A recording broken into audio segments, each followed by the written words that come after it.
आज हम बात करेंगे स्वामी राम एक कहानी बताते हैं। स्वामी राम का जिक्र ओशो अपने कई प्रवचनों में करते हैं।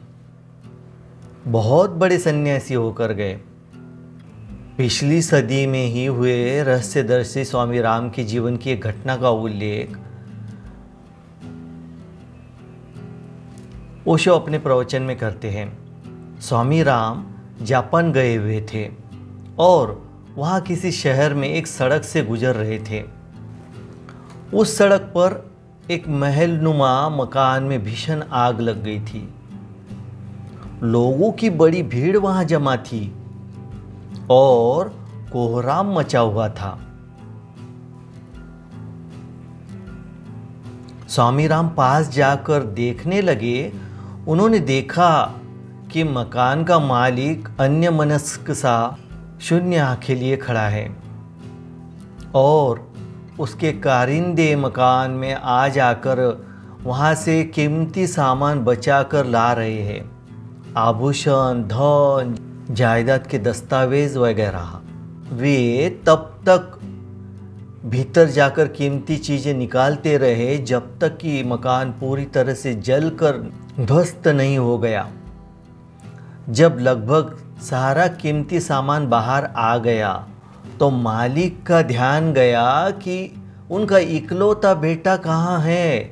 जब आग लगी तो वह भीतर अपने कमरे में सो रहा था।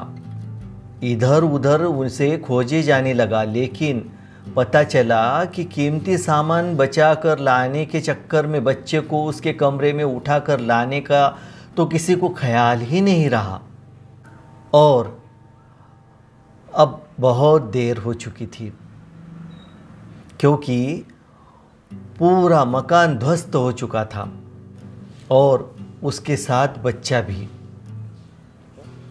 उस धनपति के अब छाती पेटे भी नहीं बन रहा था, क्योंकि जिस बच्चे के लिए सारा खजाना बचाया जा रहा था उसे ही नहीं बचाया जा सका।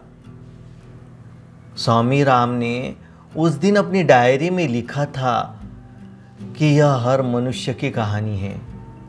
अपने जीवन में जो नितांत अनिवार्य है, जिसे पा लेना ही जीवन का अर्थ है, बस उस भर को छोड़कर व्यक्ति हर दूसरी चीज़ के पीछे भागता रहता है, गैर जरूरी के पीछे खटता रहता है।